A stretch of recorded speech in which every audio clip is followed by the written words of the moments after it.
Bilbok hartuko du urriaren 18an Euskal Herriko Antzerkizale eguna. Ondo pasatzeko eguna, baina baita ere, hausnarketarako eguna. Egitzienez, egun batez, Euskal Antzerkiaz hitz egitea, Euskal Antzerkiaz gogoratzea beste gauza batzuen gainetik. Aurtengo edizioak erronka berri bat izango du. Antzerkizale eguna Bilbon antolatzearen erronka hain zuzen ere. Antzerkizale eguna ere da EASek, Euskal Herriko Antzerkizale Elkarteak urtero antolatzen duen eguna, festa, Euskal Antzerkiaren festa. Aurreko urteetan beti biligara, herri txikietara, batez ere herri euskaldunetara, joan egin gara eta egia da beti antolaketa eta dena askozaz ere errezago izan da. Iaz, saiatu ginen Iruñean egiten eta ja Iruñatik Berriozarrera pasatu behar izan ginen, Iruñean nahiko zaila zelako. Eta gure erronka izan da hirira etortzea, Euskal Antzerkia Bilbora ekartzea eta gainera guretzat leku polit batetara, pabellon 6 horretara. Elkarteak ekintzen egitarau zabal antolatu du. Jaiari lotutako ekimenak eguerdiko 12:00 hasiko dira plaza berrian.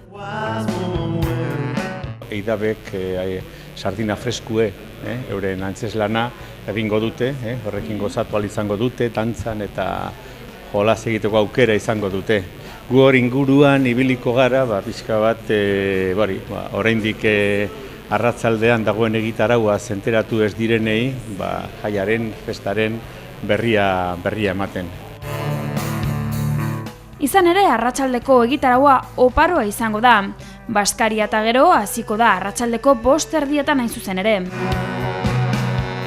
Baskalostean, Deustuko herriberako auzokideek eta holako antzeslan polit bat egingo digute, eurek pastoral ibiltaria deitu egiten diote eta pastoral ibiltaria zer den jakin nahi duenak badaki. Aukera ezin hobea dauka 5:30 eta izena da Lucha a la Luntxa.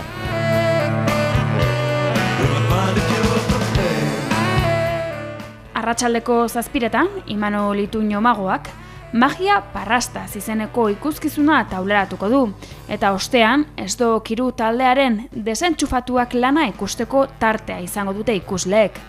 8:30 Euskal Antzerkiaren gala hasiko da pabellon 6 aretoan. Aurten emakumea da gaia, emakumez egindako eta emakumeaz hitz egiteko guk geuk lana eskainiko dute espresuki horretarako eginda dagoena, zeinetan antzesleek kontatuko digutenetik aparte, usteot aitorpen pilo bat eta agerpen pilo bat egongo direla, eta horren amaieran antzerkizaria, aurtengo 2014ko antzerkizaria eman egingo dugu.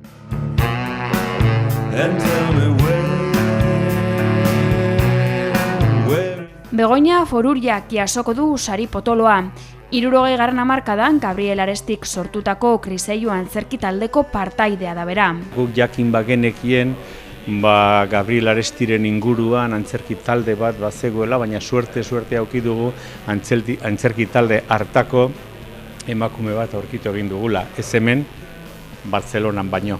Bartzelonatik ekarriko dugu, Bego Foruria da, bera antzeslea izan zen, berak ere zuzenketa lanetan eta hitz egin zuen, eta bera eta bere taldea, Kriseilu taldea, iruditzen zaigu direla pixka bat anonimoak Euskal Antzerkian, eta horrela gogoratuko dugu 60. hamarkadan ere, Bilbon, bagenuela Euskal Antzerkia egiten zuen antzerki talde bat.